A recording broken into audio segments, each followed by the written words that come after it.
So first-time homebuyers right now have a really hard situation because finding a half-decent house in their budget is pretty difficult. Yes. And most of them can't afford to put the money into the house. That seems to be the issue. But what they can do is they can actually buy a two-family home, because using the FHA properly and using the first-time homebuyer incentives properly with a multifamily home, if you do it the right way, you can pretty much live where all you're paying on your side is your utilities, maybe some of your taxes, and the person you're renting to right next door to you, they're covering the majority of your mortgage, if not all of it. And what it allows you to do is save a ton of money while you're to build towards your real future home that you want.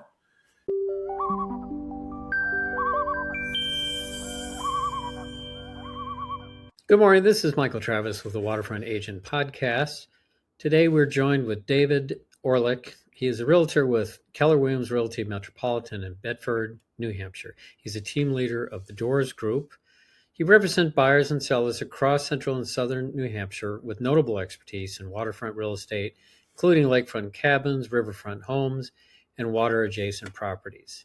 I've actually worked with this group, and I have a high respect for them. So today, let's talk with David and see what we can learn. Thanks. Anyway, this is new for me, this little podcast.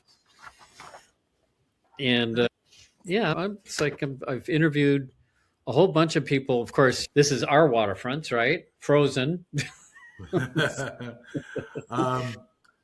It is snowing pretty good here in Henniker right now, so that's why we've got the Brooklyn loft up behind us. Otherwise, you just see a white background. Oh, yeah, it's pretty. We're getting a pretty good one. Now, you say Brooklyn loft. Is that because you lived in Brooklyn? Born Brooklyn, raised Long Island. I lived in Manhattan for 16 years. Where about? 23rd, 33rd, 53rd, Park Slope for a little bit, and then Gramercy Park. Okay. Born Canarsie. Yeah. 2nd Avenue, raised Long Island.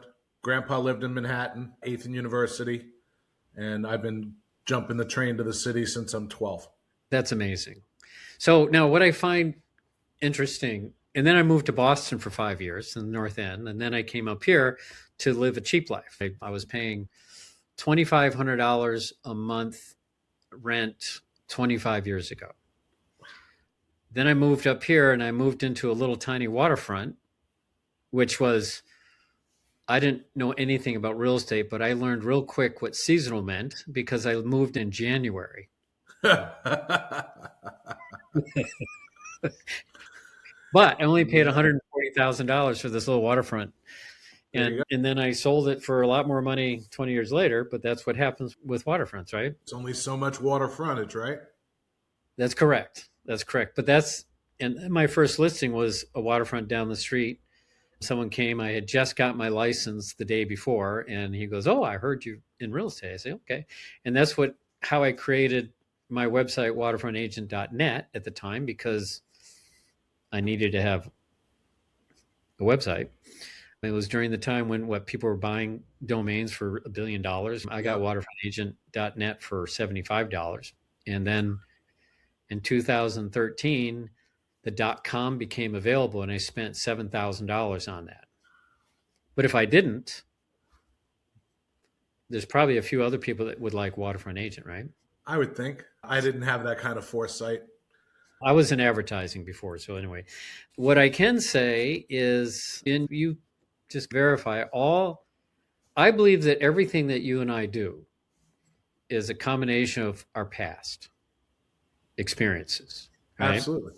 Have you found your New York upbringing, and of course you as a 12-year-old going on a train by yourself, I can't even imagine they allow that anymore, but how that has helped bring you to where you are now? I guess the same fearless attitude of jumping on a train at 12 to go into Manhattan because I wanted to go to Tower Records. I remember that. Tower Records. Wow. Tower Records, 7 floors of musical bliss. And now we just stream it. Yeah, it's so surreal to me. I remember being a Saturday afternoon and my friends, we would get together, and depending on how much money we had in our pockets is what we were going to do that day. And we figured out how to go to the city for free.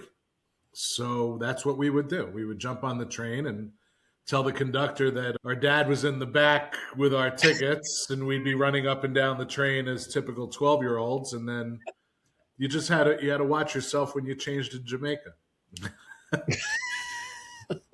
I never knew that trick. That's a good one. Of course, I walked. So that's what we did, and we just go. So I've never been afraid really of getting in trouble. It's just always been it was part of growing up in New York. It was just something that you did.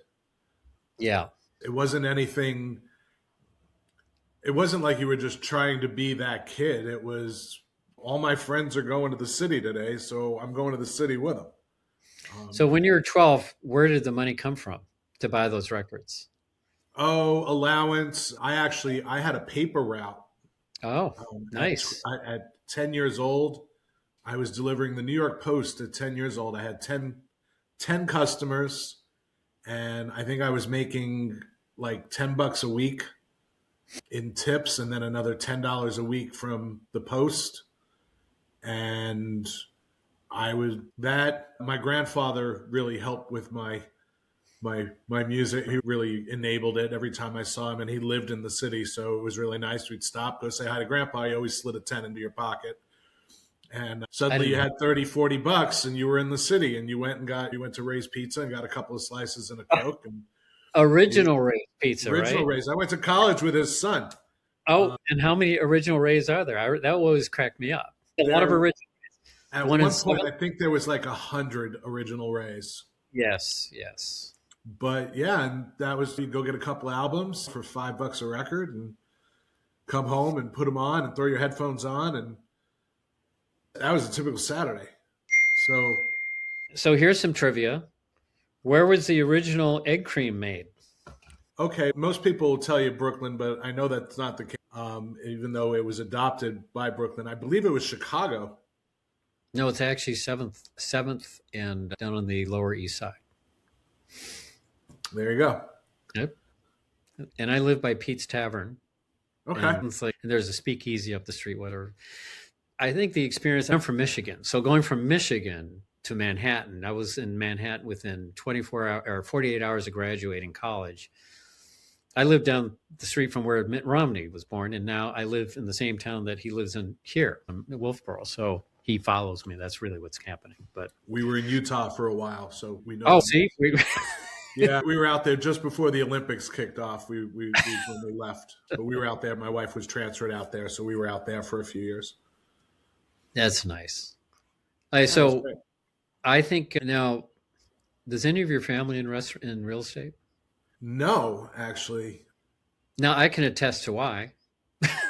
Well, after being in it for a while, so can I. Yeah, I remember taking my daughter around when she's 7 or 8 and says, "Hey, let's have a good fun weekend going to showings." There's no way. My youngest son has just gotten his license as of January and is now starting to come and play into the world because we've expanded. So we definitely need a little more help here in New Hampshire. But the rest of my family, I come from a retail family. My family was all about department stores and fashion. Yeah, real estate was the only one that was even close to dealing with that was probably my grandfather, and that's because he owned a machine shop, and he was always smart timing wise of like when to buy something and when to sell something, but nobody officially. I was the only one dumb enough to do that. I was in advertising in Manhattan. So really, I'm a chef by trade. And I have a restaurant in Rochester. We might need you. Never again. Weekends, nights, and holidays were not conducive for a family. And I can say that about real estate. Is kind of So real estate for me was a second life career. I didn't get my license until I was 50.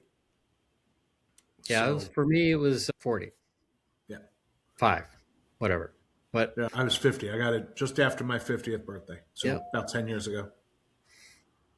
Okay. So I did mine 20 years ago. And it was really because I moved to Manhattan. I moved to New Hampshire as a life change, big life change.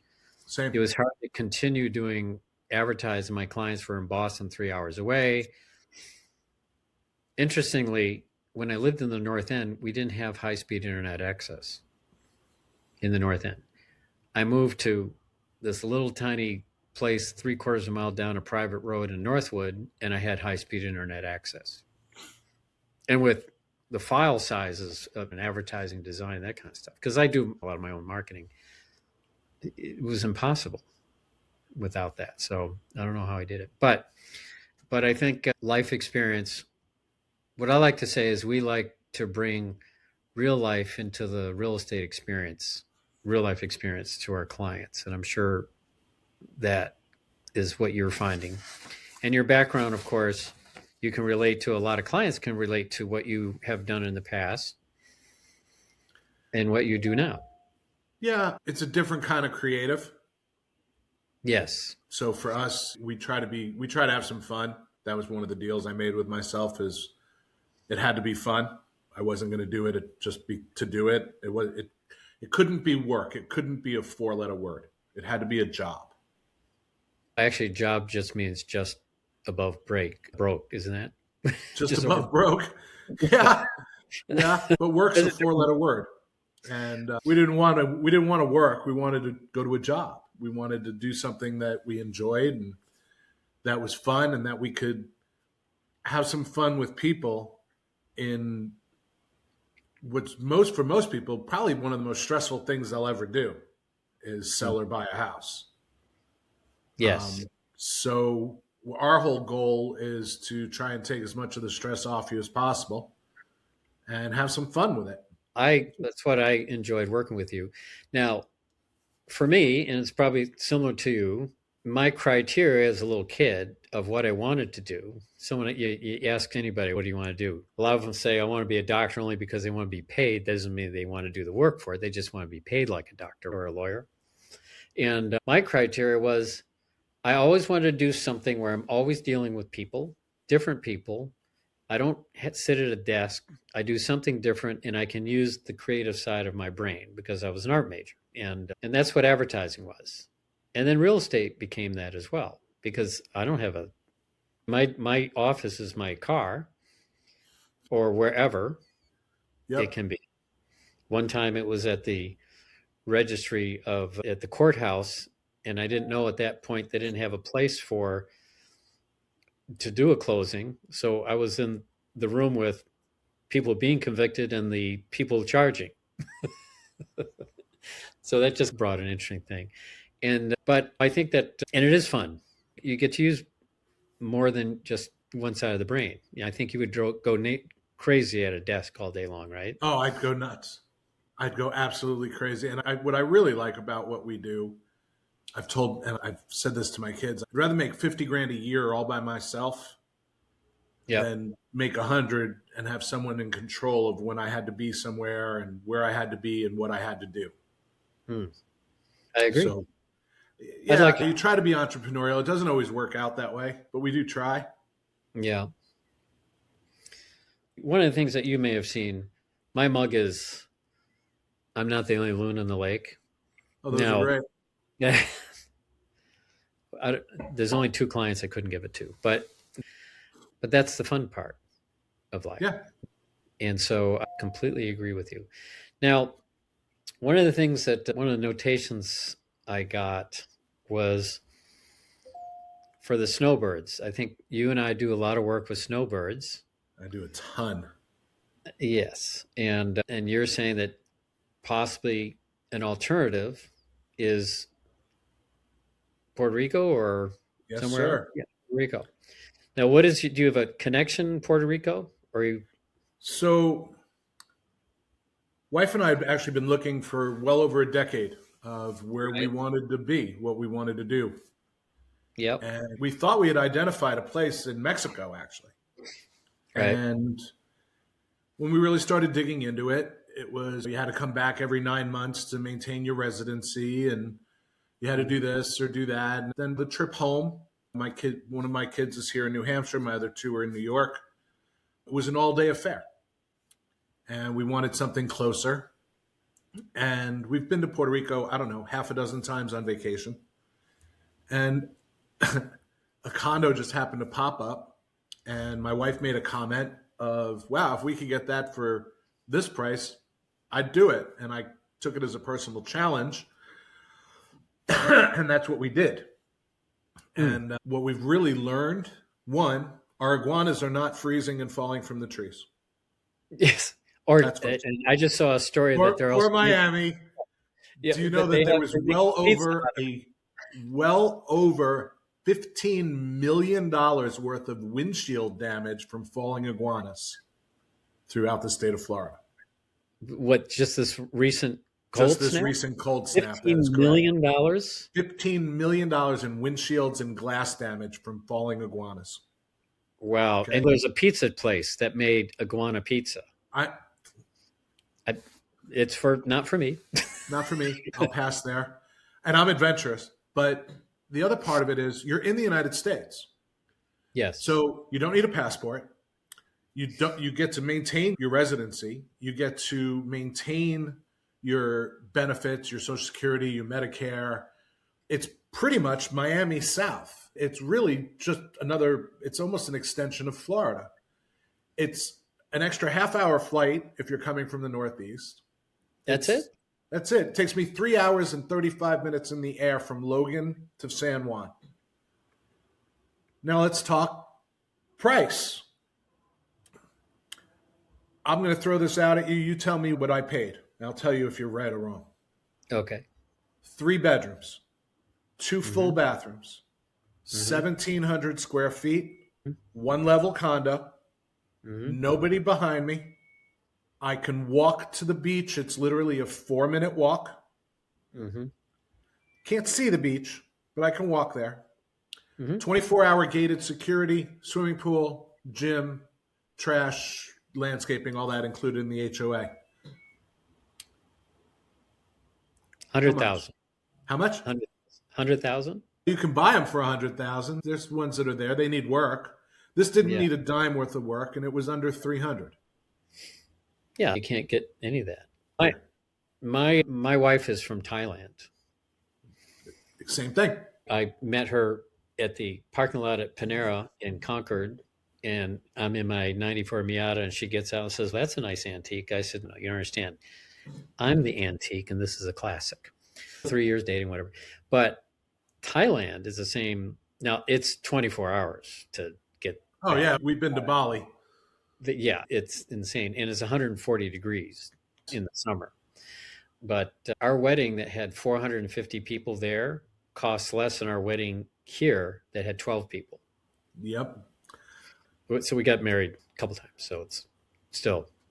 The tax benefits in Puerto Rico. Oh, that's interesting. Are huge because when Maria hit, they needed to incentivize businesses to stay and to come. Okay. So passive income is a big old 0. Capital gains are at 4. There's a thing called Act 60. I highly recommend people take a good look at it. People have a very big misconception of Puerto Rico. They think it's very poor. Yeah. I wonder why So do you play golf, Michael? I can make a bunker out of a 7-iron better than most. All right. My golf game is pitiful, but I do enjoy watching people that know how to play. And the PGA plays a little place called Dorado. Where my condo is, you can hear the balls. The balls hit your glass? No, but you can hear them teeing off. And literally where that is, that's where Martha Stewart has her house. That's where Oprah has her house. That's where the Paul brothers live. The houses in there are selling for $20 to $50 to $100 million. It's absolutely ridiculous. And that's everywhere. It's not a poor little island that everybody thinks it is. What it is it's a little haven where you think you're out of the United States, but you're not. I had no idea. It's phenomenal. I now have to take a trip. I will be back. I'm leaving on Monday. I'll be down there for another 2 weeks. I just spent the entire month of January down there. Nice. We have set up a company down there for business for Snowbirds. We have 3 agents that are more than glad to take you around. They speak the language, both English and Spanish.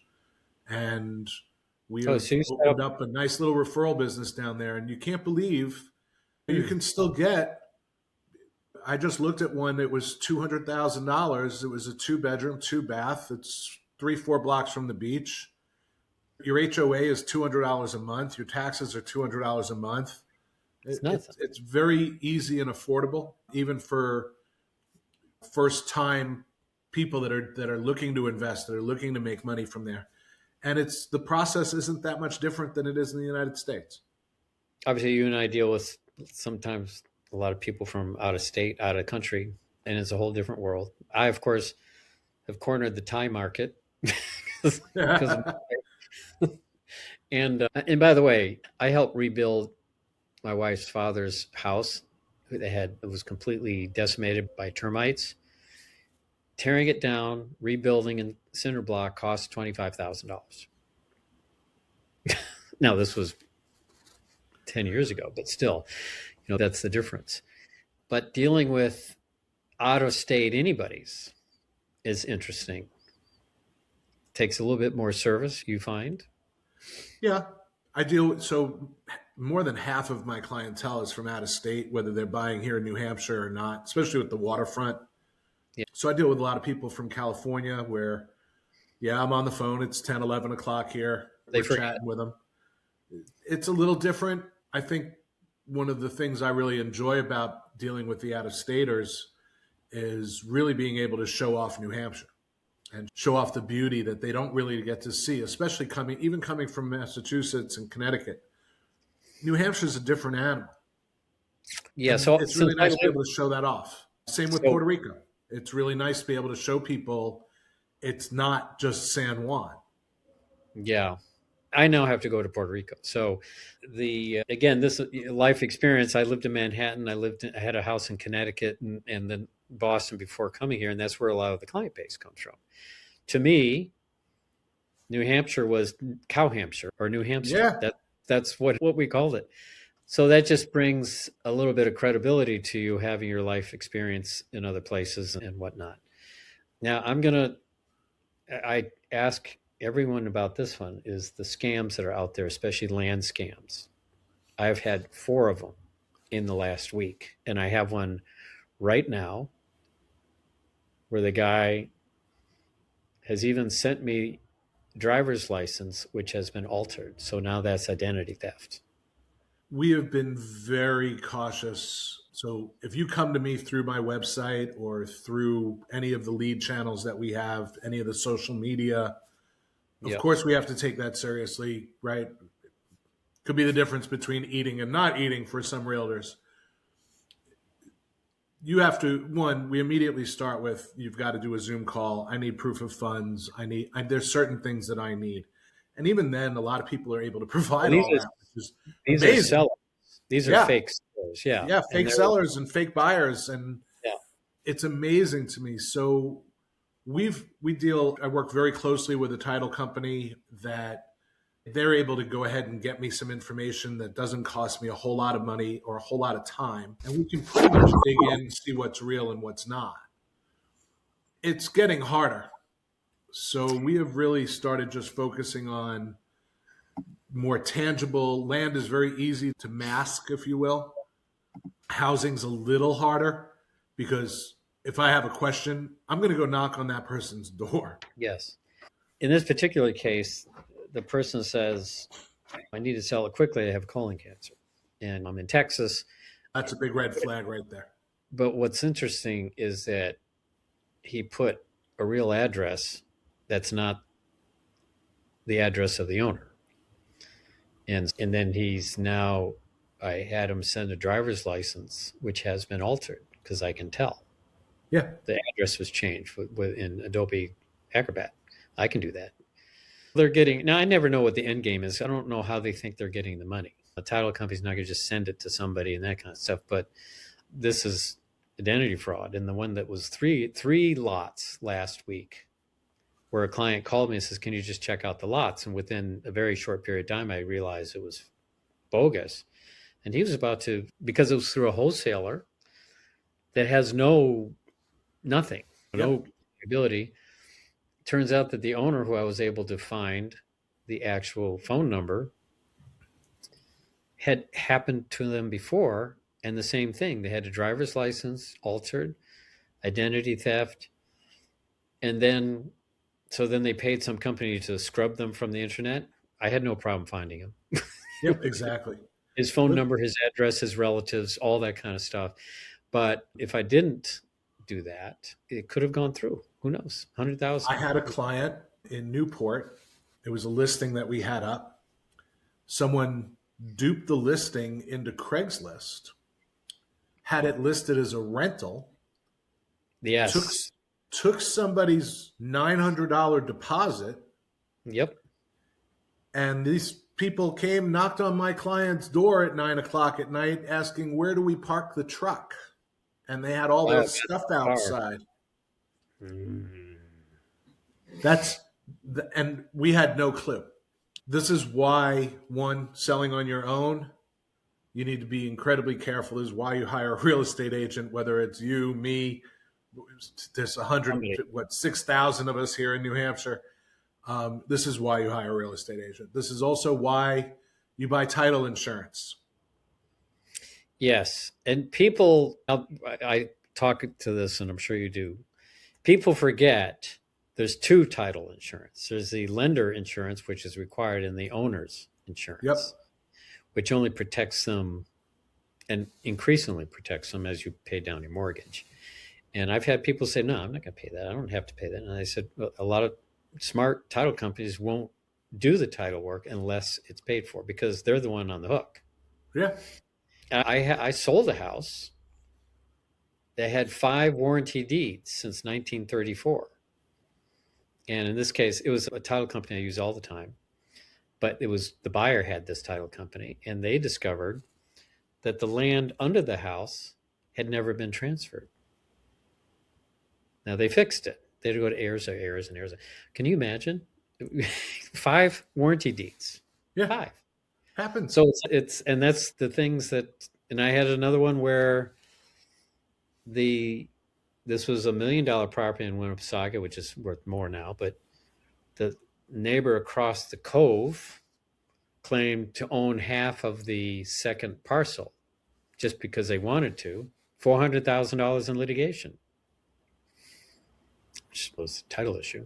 But anyway, is there any sort of favorite story you have, a success story with clients?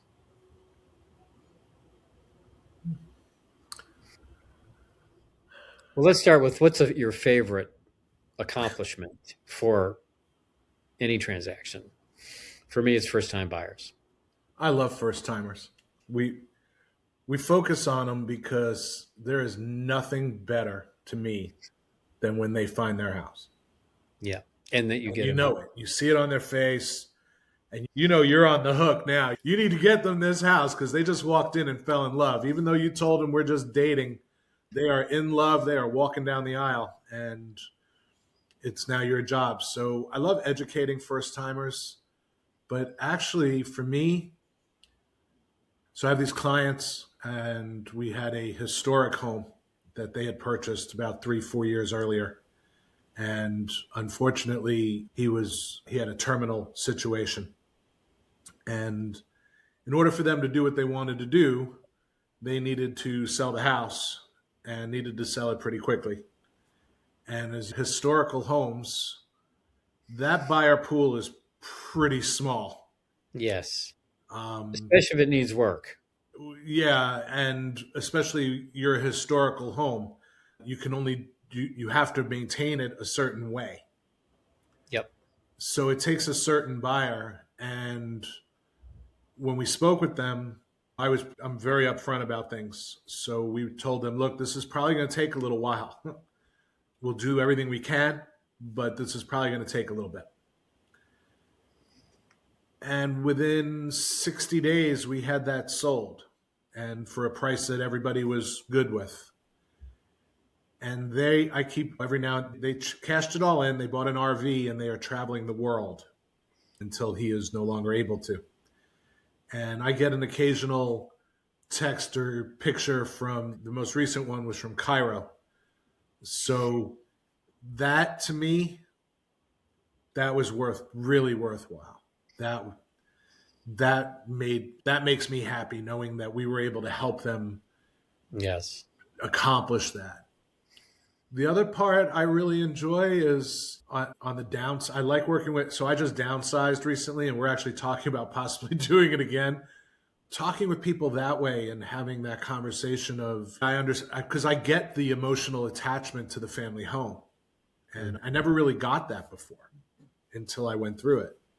So dealing with them has been pretty rewarding.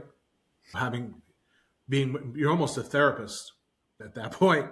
Because you're taking, we're ripping apart Janie's room. Oh, I remember when it's emotional. I get it. Yeah. We've done how many Thanksgiving dinners here? I get it. So I can actually empathize with that. So that's been really nice. But helping veterans understand their VA benefits a little bit more and that they don't just get one use of it, that you can use it over and over again if you do it the right way. Showing people how to house hack. We have a good time. We're all about education. So we do seminars. We don't care if you use us or not. We really don't. You mentioned house hack. What do you consider a successful house hack plan? So first-time homebuyers right now have a really hard situation because finding a half-decent house in their budget is pretty difficult. Yes. And most of them can't afford to put the money into the house. That seems to be the issue. But what they can do is they can actually buy a two-family home. Because using the FHA properly and using the first-time homebuyer incentives properly with a multifamily home, if you do it the right way, you can pretty much live where all you're paying on your side is your utilities, maybe some of your taxes, and the person you're renting to right next door to you, they're covering the majority of your mortgage, if not all of it. And what it allows you to do is save a ton of money while you're to build towards your real future home that you want.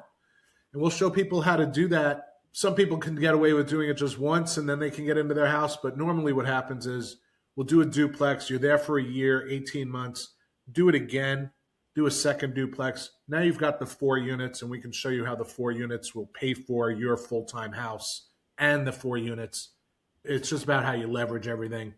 And we're teaching first-timers how to do this to get them into homes and start building equity. Because that's the biggest problem. You're here in New Hampshire. What's your average? What did you see as the average yesterday? Holy cow. Yeah. Here's the other thing is that there are a lot of new programs out there. I deal a lot with mortgage brokers. I think mortgage brokers sometimes can work harder than an actual lender, but it all depends. For instance, there are now programs which I tell people about first of all, there's grants that are available for first-time buyers. But a first-time buyer isn't somebody who's never bought before. People don't realize that. Right. I think it's 3 years or something like that. There are programs out there that include a renovation loan as part of the mortgage. So you're spreading out a renovation loan over 30 years, not 5. Exactly. And then there's loans out there, and I want to talk more about this with lenders, that if you make big chunk payments toward principal, it actually lowers your payments, it may not lower the number of years. It used to be you make principal payments and you get less years. In a 30-year mortgage, that doesn't make a difference. It does make a difference if you are paying down your principal and your payment is less. There's so many potential programs out there that I think are available that people don't understand. Yeah, there's so many misconceptions as well. I can't tell you how many first-timers do you come by that be like, we just haven't saved enough money. Well, exactly. How much do you have saved? We saved $50,000. Yeah, it's like that's a lot more than because you're fine. Let's go. We can get you I can get you in a $500,000 house. Let's go. What are you talking about? I've just got someone in they only had 20,000, but they were able to get 15,000 as a grant. Exactly. And that's a difference of getting in or not. And he's 70 years old, first time buyer, except that he's bought many homes in the past. He's just now a new first time buyer and also a new husband. So those are the things that I think one of my very early satisfactory thing as a first time buyer who was 55, could not read or write, was the first person in his family to ever buy a house. And he was being ripped off. Lender said, oh, you have to pay $1,000 for a pre-approval. And so it was my listing, but he didn't trust anybody. But what you have to do is, what do you have to do if somebody can't read or write? You make sure that a good friend of theirs who can read or write is there all the time. Exactly. And so he got his first house, and the seller got a house that was going to be difficult to sell anyway. But that's how that goes. Now, do you feel, this is what I felt. I bought my house, which was the ugliest house in recorded history in Wolfboro. Right, it was, the middle of it was a 1930s kit house, which it should not have been standing. But it'd been a while, almost 20 years since I bought a house.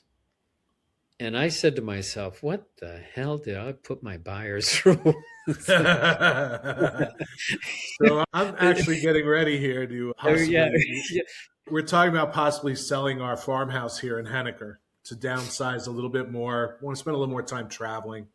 Yeah. And the house is a big overhead, right? Yep.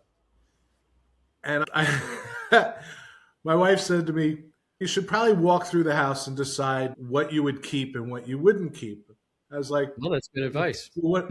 Absolutely, right? You're married to a realtor. You pick a few things up, I'm sure. And I looked at her. I was like, what do you mean not keep? Right? And I realized when I put my clients through, especially my downsizers, like I downsized once already. We got rid of a good chunk of what we owned. The problem we've had now is I still got a batch of my kids' stuff here because they're all in apartments because they can't afford a house.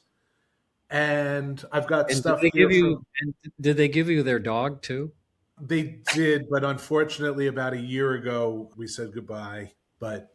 And the dog I tried to return, and I'm the one who was devastated the most by it. Yeah, I literally tried to return him.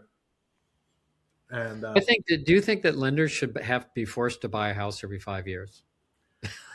You know what? I think lenders should at least have to go through a refinancing every 5 years. Something. Because it's just ridiculous, the hoops that you got to jump through and the tax laws. And oh my God, what you need to know. It used to be pretty simple. And it's not so simple anymore. And if you don't have the right person that's guiding you, like I said, we've worked together before and we try to have a good time. But at the end of the day, we have a job to do. And our job is our client. And we need to make sure that our client is protected no matter what. And if it means walking away from a deal, then we walk away from a deal. And I don't think a lot of people understand how that works in our world and how that affects us. I think there's a lot of agents out there that just don't care and they'll sell anybody anything as long as they're getting a paycheck.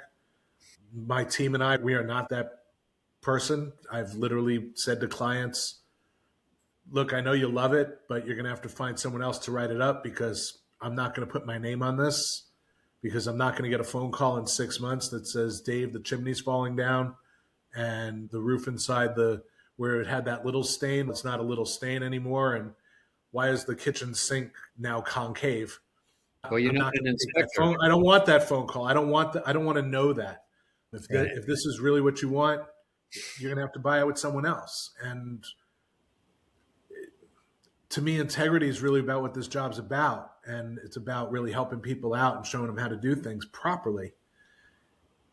I think the problem that we're having in our industry right now is that, one, there's too much information because it's so misguiding.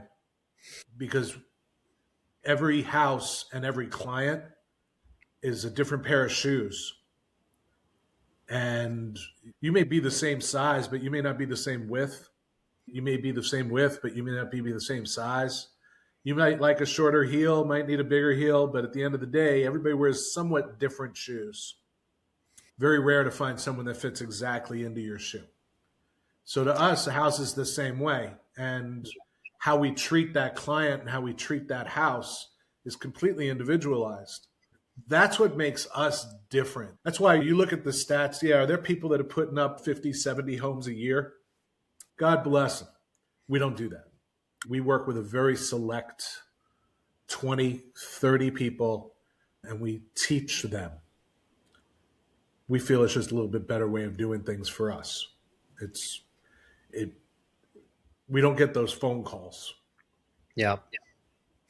I remember working with a very high net worth client over the phone, looking at a 23,000 square foot house, which is huge in New Hampshire.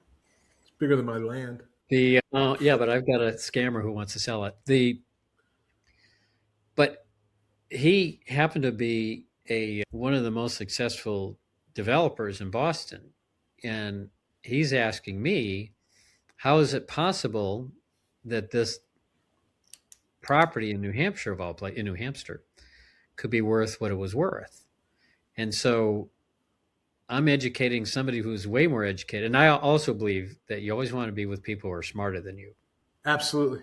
Because you learn from them. But it was you're forced to look at things, and people are surprised. Like New Hampshire is the wealthiest state per capita in the country. Who knew? Yep. Of course, there's only like when I lived in Manhattan, if you were 1 in a million, there were 8 people just like you, which could be frightening to people who know me would be frightened by that. But of course, I have a twin brother, so that could be 16 people. Now that's scarier. Yes, I know, identical, really scary. But he's in Michigan. He's not nearby. But that's a lot of what we do, and we have to always keep learning of what's going on in the state and be current and that kind of stuff. And I think we probably run into agents who are new. We always like to promote them, but sometimes then we're doing everybody's job. And the information that you said, there's it's nuts. So much information that buyers have access to all that information, sometimes to their detriment. Well, yeah, paralysis by analysis. I like that. Because you're digging in. If you wanted to find out what the best loan for you was,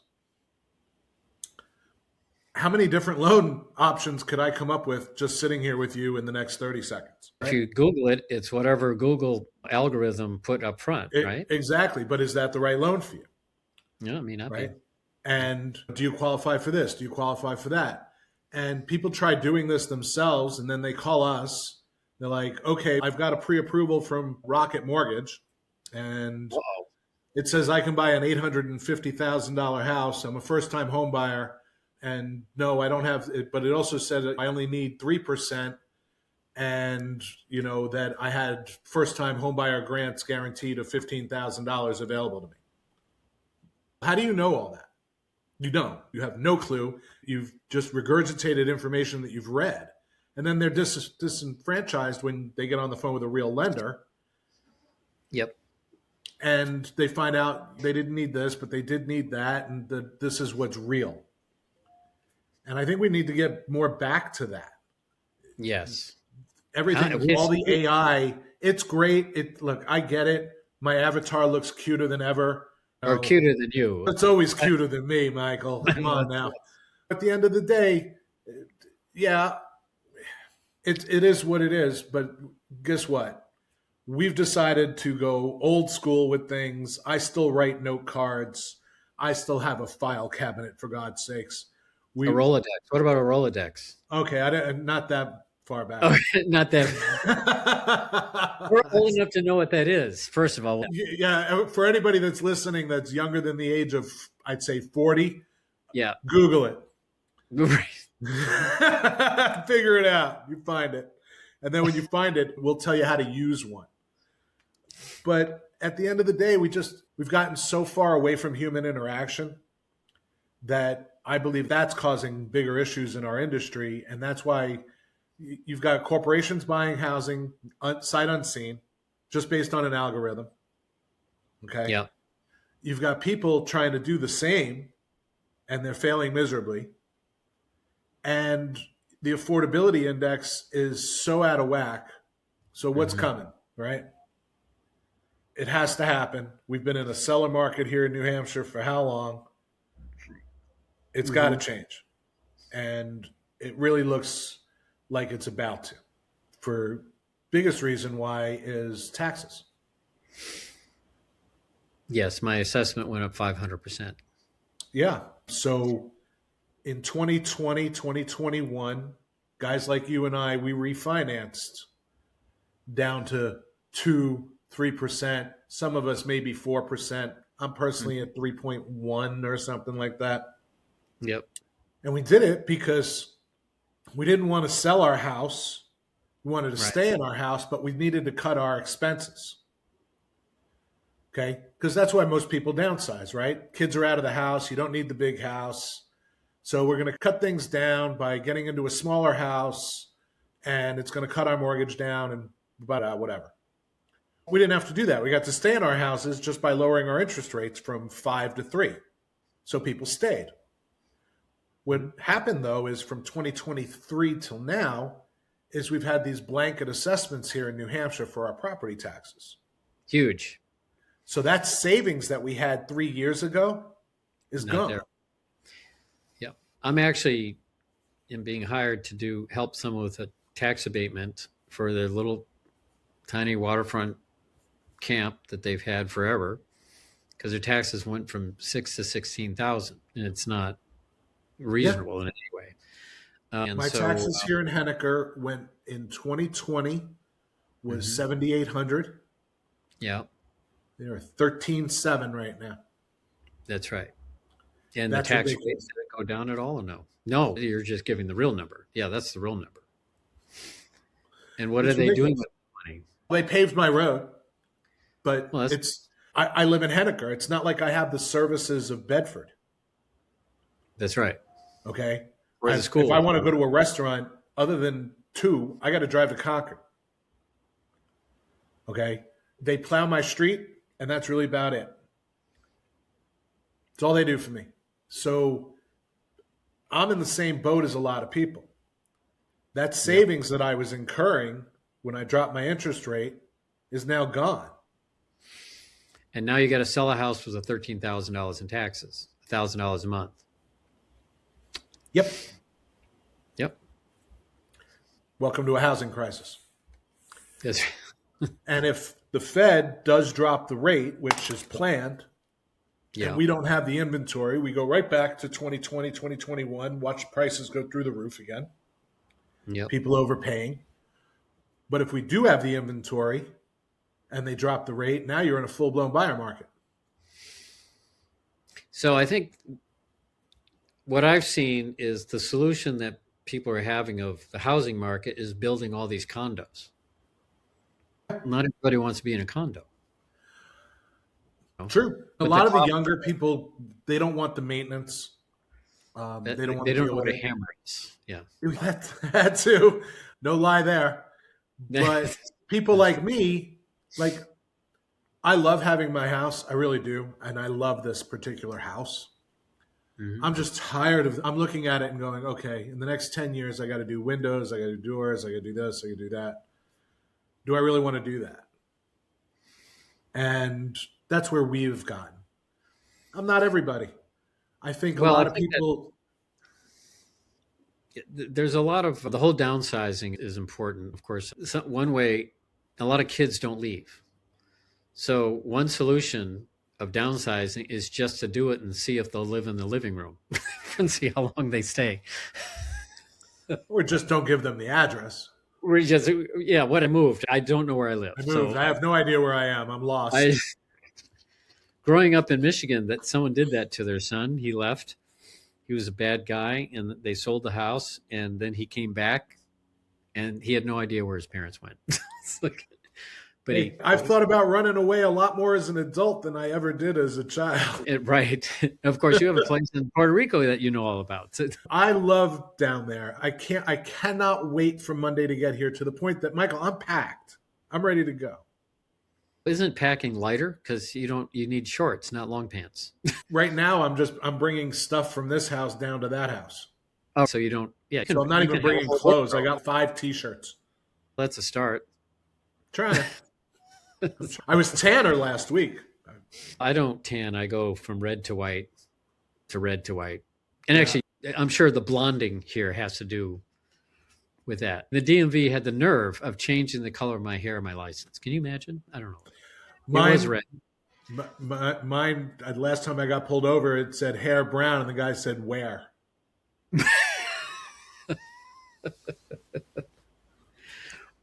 Yeah, I was like, right it here. was brown. At Can't least he help said, it. Had kids and got married. That's what happened. yeah. And what is your like favorite thing to do here in New Hampshire? I have a few. Oh, wow. That is if you actually have time. So when I do have the time in the summer, I definitely love to go fishing. Nothing better. And I don't care whether it's a lake, a river, the ocean. And that's what's really nice about New Hampshire is, especially where I live in Henniker, within 45 minutes in any direction, I can pretty much do whatever I want to do. Yeah. We like ATVing, which is really nice, especially where I live. I'm right off one of the trails. Used to like snowmobiling, but the older I'm getting, the Scarier. colder that's getting. And, they have heated handles, though, don't they? Yeah, it's more Your the face. achy feeling in the morning that is starting to wear on me. So it was never much of a. I grew up on Long Island, so skiing and snowboarding wasn't a thing. Not at my house anyway. My old man wasn't driving us 3 hours to go skiing. So we never really did that. But snowmobiling, I always enjoyed. I like the lakes. I like the beach. I'm a foodie, so there are some phenomenal restaurants through New Hampshire. Yes, there's a really good Thai restaurant in Rochester, by the way, just saying. There's some places that I absolutely love. Jumpin' Jay's out in Portsmouth. I'm going to give a shout out. Some of the best seafood I've had in a long time. Really enjoy Tavern on the Square. Just opened up in Bedford. I've been enjoying that. Capitol Grill. Nothing beats the Wagyu and wine. You go get a good burger. Do you have a cabinet at Capitol Grill of your liquor? What's that? Doesn't Capitol Grill have little cabinets for people to keep? You can actually keep. You used to be able to keep cigars and your wine. Now you can just keep your wine. Here's my cigars. When they started in the cities, you could have a humidor. Yep, that's cool. My grandfather had one at a place called Nat Sherman's in Manhattan.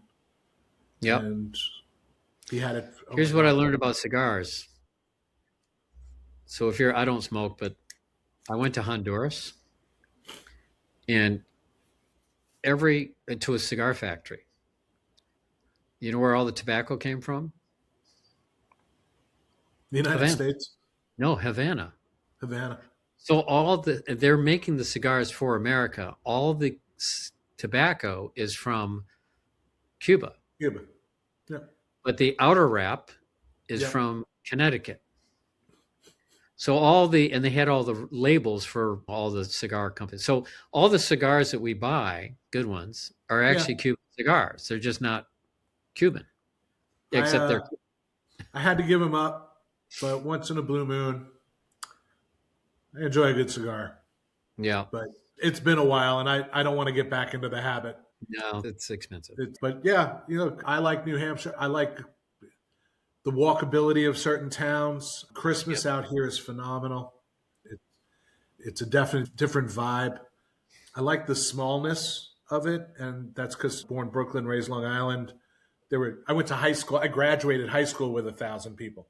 For us I live in a town that has 4,000 people in it. I think it's funny. That's how many kids went to my high school.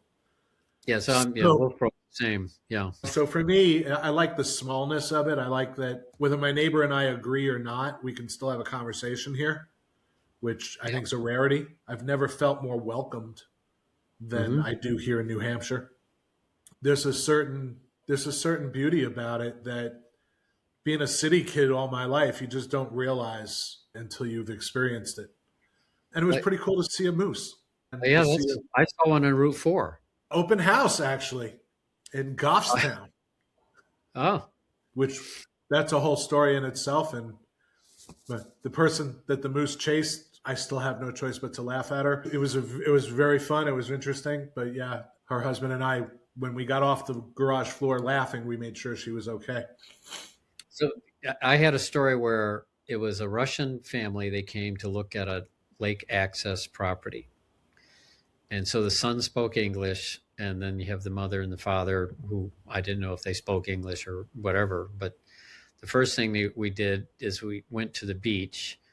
They started to disrobe to check out the beach. And the son, of course, put a bathing suit on, and he walks past me and he says, "We're Russian." I said, "Okay."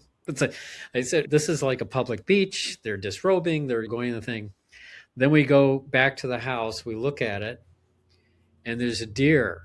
Bambi is in the backyard. And suddenly the mother, who I had no idea could speak English, says, "Oh, American dream." By the way, they didn't buy the house. No, ours was, we came to an open house and a teenage bull moose was eating a berry bush in the front of the house. Wow, that's cool. And the husband and I went around the other side to go look at the detached garage and decide whether it was going to work for him or not. And at that particular moment, we were looking out the garage window only to see his wife being chased by a moose. And we just hit the floor laughing. And she she literally jumped into somebody's car. We don't even know whose car it was. It just happened to be unlocked. And she was screaming. And finally, the agent came out of the open house banging a couple of pots together, scared the moose off. Yeah, that was the first time I saw a moose. So I have this 3-foot fake carved wooden bear at my house. And these people came, they're from Maine. They wouldn't get out of the house because they thought it was real. I said, "It's a fake wooden bear with a necklace on and a welcome sign carved into its stomach." And they thought it was real. You just never know. Now, you do ATV trails. Yeah. I met a senator who put together, I think there's 1,000 miles of ATV trails in the northern part of the state. Did you know that? So my son, 1,000. He's moving up to Berlin. And I didn't realize it was that much. I did know that the trails up there are just ridiculous. Yeah, 1,000 miles. And there's 7,000 miles of snowmobile trails. So that I did know. And the reason I know that is my neighbor across the street was the regional VP for Arctic Cat. Oh. And every December, the Arctic Cat truck would come and drop off 2 snowmobiles for him to test. Because we're right off the Henniker Trail. You can take the Henniker Trail to the Concord Trail. You can take the Concord Trail to Montreal. Yes. Oh, I didn't know to Montreal. Yeah, it goes all the way up, apparently. I have not experienced that. How do you get through the toll? Don't look at me. I literally got as far as Canterbury before I said, the heck with this. Have a great day. That's cold. But they go and they take them on a full-blown, they go up and camp out the whole way, and they're gone for a month. Putting these things to the test. Yeah, it's pretty cool. He's got a whole garage full of snowmobiles. And then in Gunstock, I think Ford Bronco always has the rally there at Gunstock every year. I love Gunstock. That's a great little mountain. I don't think it gets enough credit. I not only is it a great mountain, the zip line. Have you done the zip line there? I'm 250 pounds. I'm not getting on a little cable. Just not going to be my thing. Okay, I'm not 250 pounds, but I've been on it 8 times. It's an 8,000. People don't realize it's an 8,000-foot zip line in 3 trails, but still, the view is incredible. And you can just do the chairlift and come back down. You don't have to do the chairlift up in Cannon, but they're actually going to be getting rid of that now. Yeah. Oh, the gondola, whatever you call it. The gondola. Yep. Because it just needs way too much work. Yes, I was able to do that. So we were able to do that recently. Yeah, the fall was a great time to do that. Fall, we did a hot air balloon ride up in Conway. That's cool. The fall, that was fantastic. The train that goes up into the White Mountains in the fall is absolutely wonderful. Yeah. We really enjoy those. Like I said, I'm a foodie. We have found some great restaurants. If you haven't been to the Crown yet in Manchester, I'll have to go. It's owned by the Hanover Chop House. Oh, I didn't know that.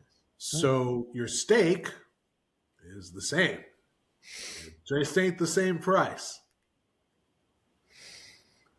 Okay. So you get a really nice cut of meat over at the Crown, and you pay half of what you would pay at the Chop House, which is really nice. So we've been loving that. Really liking the Tuscan market and the village that they've really put together down in Salem. It is amazing, and I think they're trying to do that in Rochester, but I don't see I'm it. getting a version in Bedford. If you look, you're getting that the town on where the tavern in the square is. Starting to get more stuff in there. That's what they're planning on in Concord with the removal of the mall. They're going to be bringing stuff like that in. Supposedly about 3,000 condos or townhomes are supposed to be coming in as well. And then they're also looking at it out in Rochester to spiff up the city a little bit. Rochester has the Ridge, which has some of the stores, and then next to it, I think they're trying to build up the condos and that kind of stuff. And it's a huge effort. Yeah, so the Salem one, of course, the location is perfect because people could live there and work in Boston. But they've done a great job of it's every kind of housing you could have, and there's a lot of younger people. It is definitely a more young professional area. The condos are not inexpensive. No, not at all. $800,000, $1 million. Depending on what you're looking at, yeah. I saw a 1-bed, 1-bath going for over $5 million. Yep. No, I have a buyer for one, and I was shocked. Coming from Manhattan. Those are Manhattan prices. I sold my little co-op in Gramercy Park for 110, and I think it's now going for $1 million. So it's like, of course, Gramercy Park is nice, but it was still like a 1-bedroom. Yeah. And look, my grandfather bought a 1-bed, 1-bath in Greenwich Village, right on 8th and University, right by NYU's campus. Oh, yeah. Yeah. I was 13, 14 maybe. Yep. And he bought it for $26,000, $27,000 at the time. Yep. And my father blew a fit. For another 10 grand, you could have bought my house. And my grandfather said, when I'm gone, you'll be thanking me. They sold it when he passed for $350. And I begged them not to sell it because I said, in 10 years, you're going to put a 1 in front of that number. And I was right. It just recently sold for just shy of $2 million. Yeah, so my house I got lucky. It was for sale for 4 years. It's 2 houses, 400 feet of frontage on Fernal Basin. Nice. Under 300. That's why they upped the assessment by 500%. So you and I do a lot of waterfront properties. I collect lakes. I've always felt that waterfront properties, there's 1,300 lakes here, so waterfront properties always retain their value. Absolutely. For all the time, and especially and of course, a lot of things you need to do to make it good. But what makes a waterfront a great waterfront in your mind? My mind? Doesn't matter about the size of the body of water. It doesn't matter whether whether it fulfills that dream that you've been after. Even if it's just the first step towards the inevitable dream, that it's kind of like getting into a base model Beamer or a base model Mercedes. You got into the family. All right, yeah, we're in an E right now, but one day I'm going to have an S, right? So it's about achieving a goal. So for me, it was always being able to go, I thought I wanted it right out my backyard. I thought I wanted to just walk out, step on my boat, and I don't mind taking the walk to the beach, the little 4-minute walk. That way you actually get exercise. That's what my wife said. But it was more about maintenance. I learned that being on the ocean comes with certain maintenance that you don't necessarily think about. And just like being on the water. Salt water. Go put something that's cast iron outside. Promise you it won't be black for very long. Right. Things like that. Being on the water there's other things to it. So for me, it's about dream fulfillment. So I had a listing that was on top of Copper Crown. The view was unbelievable. Facing west, you could see the entire Lake Winnipesaukee. Facing west, sunsets. And these people they wanted to get a waterfront. That's all they looked at, but they wanted a view. I said, it's a different view from the water than from above it. And also the same thing, I need a western view. I said, not necessarily, because there's trees in the way, or we're not on the Pacific, or we're not on the Gulf of Mexico or the Gulf of America, whatever it's called. And so I said, let me just show you a property. And we drove up, and I said, I want you to drive in front of me. And they did. The view was insane. And I said, if you want a boat on Winnipesaukee, you drive 7 minutes, you get a dock down in Wolfboro. And that was the solution. They still had their waterfront. I said, well, what if I showed you a property that had a view of every waterfront instead of waterfront view? Sometimes you think outside the box to do that. But you get a view every day, not necessarily a good waterfront every Look, day. I'm in contract right now on one. It's over on the big lake, but they're not the first. They're like second row, but they've got a mooring. And that's what was important to them, was they wanted to be able to walk out their door, get on their boat. Yeah. They didn't want to get in the car anymore, and they didn't want to go across the street anymore. They wanted it to be basically in front of them. It took me 2 years to find the right place. I have another one just like that for you coming up. Just if you have another buyer like that. I always got one. Good, I'll send it to you. We always got something. I got a couple in the pocket right now. They're not waterfront, but they are. One's a multi in Concord over on Auburn. Mm-hmm. It's a nice little spot. It's one of those streets that all the old Federals and all the old New Englanders are on that have all been redone. Yep. It's absolutely stunning street. Yep. So yeah, some of these old streets, yeah, they're good. And now I'm sure I've got one coming up that has two houses, one of which has been a successful Airbnb, which of course pays taxes, but it's a separate house on a really nice lake. I remember the insanity of what was going on with people wanting to buy an Airbnb, and now towns are getting a little bit more strict about that. And I've talked to people in Florida as well, where entire apartment buildings, condos were being built with the promise of it being a good Airbnb. And then by the time it was finished and these people spent all this money, they didn't allow Airbnb. So it's a problem. It is. Like you look at a town of Wolfboro, almost how much of the business is Airbnb or rentals, and how much does a town of 6,000 live based on the 30,000 people who come to rent a house? In the same respect, the neighbors, these houses are built in neighborhoods, so a house is becoming a commercial entity, and how do you control that? And neighbors don't necessarily like it too. So it's a lot of problems that I think you've seen. Yeah, I just got back. I was overseas, and there was a huge protest going on in Barcelona. Oh, and really? It was because a major corporation bought 2,000 apartments, all to Airbnb them. And what it did was it drove the values of housing through the roof. Right. And now rents are so high, you have people that are making decent livings, $60,000, $80,000, $100,000 a year, that have to have roommates because they can't afford the rent. In Barcelona. Barcelona, I couldn't believe it. We just looked around, you go past a real estate agency, you're like, yeah, let me just go see, let me write off a piece of my vacation. So you go look at the window, 1 bed, 1 bath, $3,500 US. I don't know how people can afford that. Look, I don't get it. I have clients that are first timers buying $600,000 houses. I'm like, how the hell can you afford this?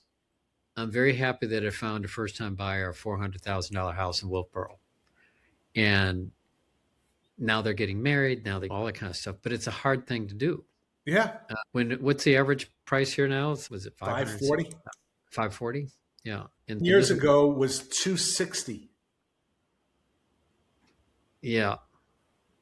Which is more than what I paid for my little house in Northwood. But of course, again, that was a shack and it was seasonal and I almost died. But so I think that of course, there's now legislation or dreams or thoughts that disallowing investors, big corporate investors buying up a lot of houses, whether that's good, bad, or ugly. I think it depends on the market. New Hampshire is just a small state.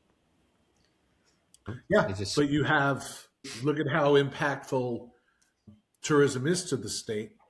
Yes. We saw a huge dip in that this year. Yes. for other reasons. Other reasons, chaos. Yep. Chaos. Yeah, let's call it chaos, but for other reasons. But at the end of the day, most of these homes are owned by a corporation. BlackRock owns hundreds of thousands of homes throughout the United States. They're all Airbnbs. Oh. The LDS Church is actually one of the biggest landholders in the United States.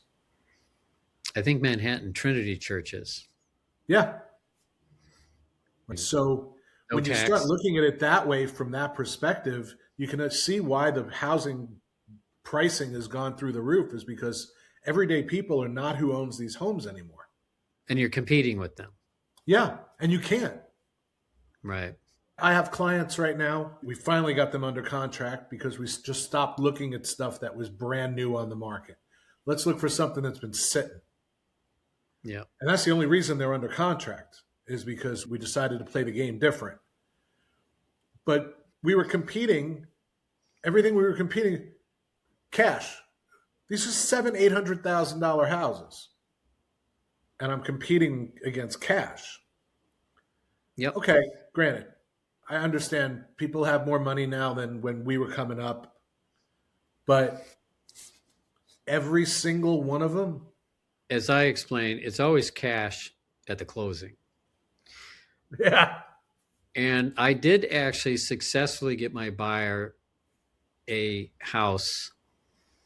It was a multiple offer situation. The other offer was cash. Ours was financed and $1,000 more, and we got it. Part of that may have been my relationship with the agent. I think we all have to, our success depends on each other. I always believe.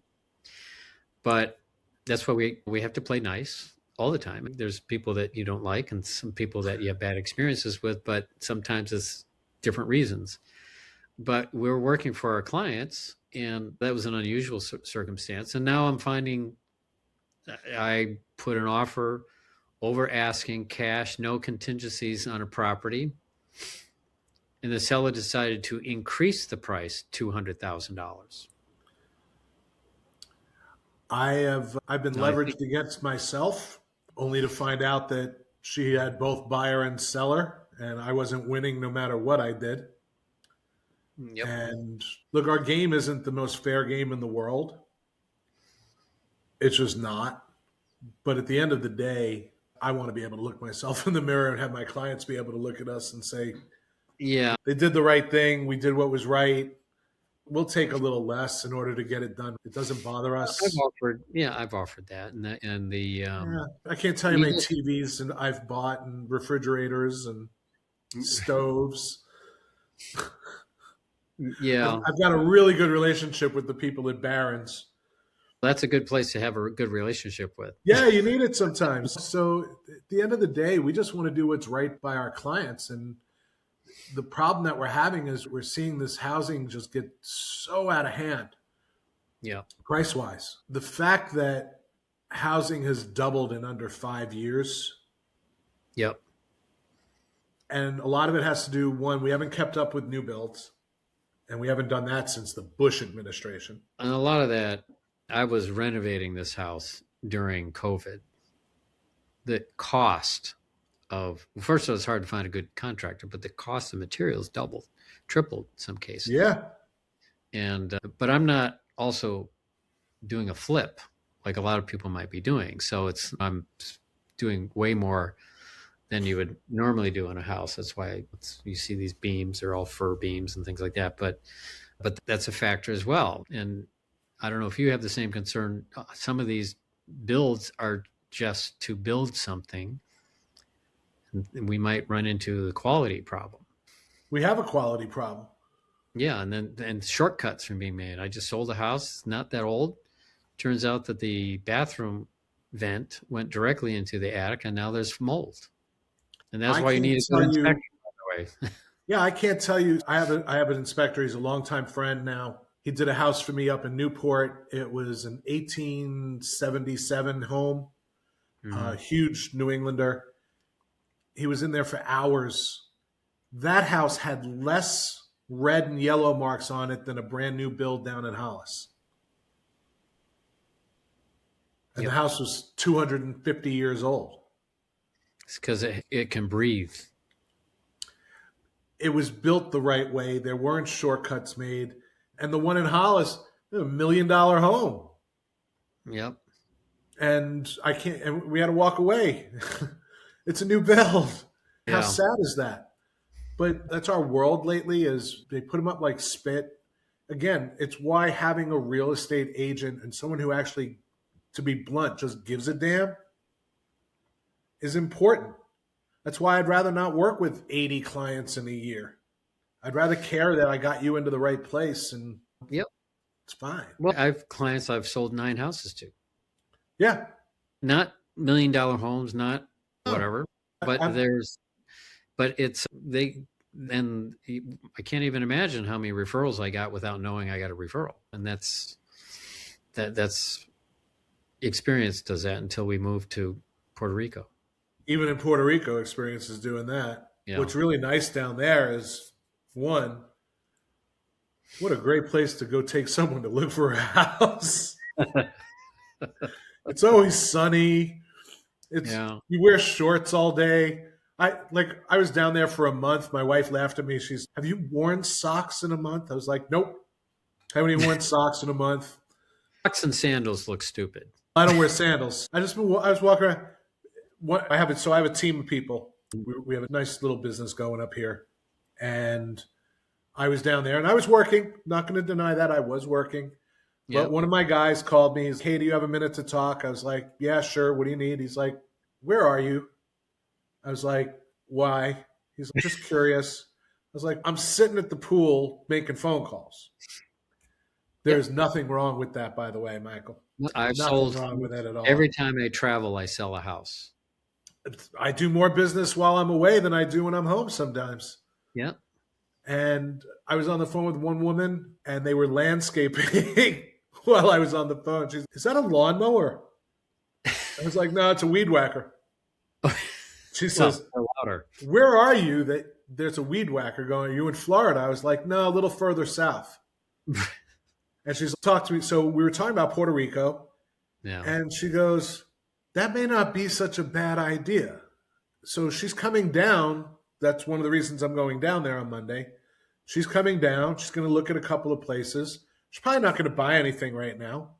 But the idea is there. Yeah, we do that with people coming who don't really know New Hampshire very well, because we sell lifestyles, right? Exactly. We don't sell houses. Do that by themselves. I don't sell houses. I sell lifestyles. I do. Yeah, to me, everything I put in and promote, I say lake life is life, because that's what it is for me. Ours is listen to the river sing sweet songs, rock your soul. Nice. Little lyric. We try to take some fun things that we enjoy. I really enjoy music. We try to incorporate that into our stuff. If you're doing something during a holiday, we'll probably do an open house geared around it. So we're getting ready to have the Easter Bunny coming back. He'll probably be at one of our opens here in the very near future. We had a shamrock, but he grew up, so we need a new leprechaun. That's sometimes hard to find unless it's somebody who's already forever short. But the kids grew up, so we've got to find a new leprechaun. But we're getting ready. We try to have some fun. We're looking forward to I'm looking forward to it stopping snowing and not being snow on the ground here. Yes, I do. I have some fun with AI. I'll send you some. I have me selling flamingos in Ice House on Lake Winnipesaukee, and it's scary how realistic it is. Okay. I had me where turkeys were swimming along loons right before Thanksgiving. Now, turkeys don't swim, but that's okay. They made a good job. And then right after Christmas, me and the reindeer and Santa in Florida at a pool. So in Puerto Rico, you have wild horses. Oh, that's cool. And you may have to wait a little bit for them to cross the road. So we put up our New Hampshire turkeys versus our Puerto Rico horses. And it's the war of the animals. We are definitely not the same. No. We have, let's see, we had We just did one with iguanas packing up from Miami and moving further south to Puerto Rico because, and I quote, that's where they were with that. So we had them wearing winter clothes and packing up suitcases. I am out of here. It's too damn cold in Florida. Is this a Sorrow AI thing, or how did you do that? Oh, I have a virtual assistant. She just has a good old time. So she did stuff with AI. She does stuff with memes. Oh, okay. That's cool. I just give her a theme. I'm like, look, there's iguanas falling out of trees in Miami. Let's use it to our advantage. How do we do that? And she's like, I got you.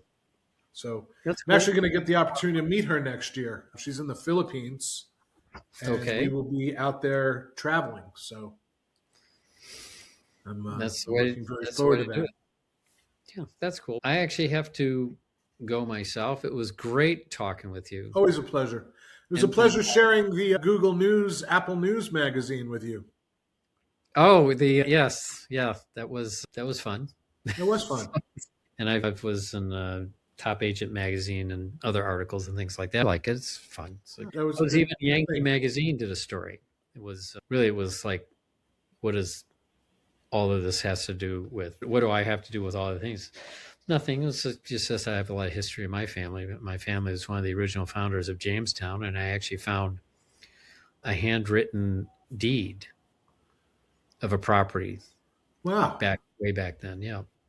That's awesome. And I'm related to Commander Travis of the Alamos. So the last time a Travis went to Texas, it didn't go well.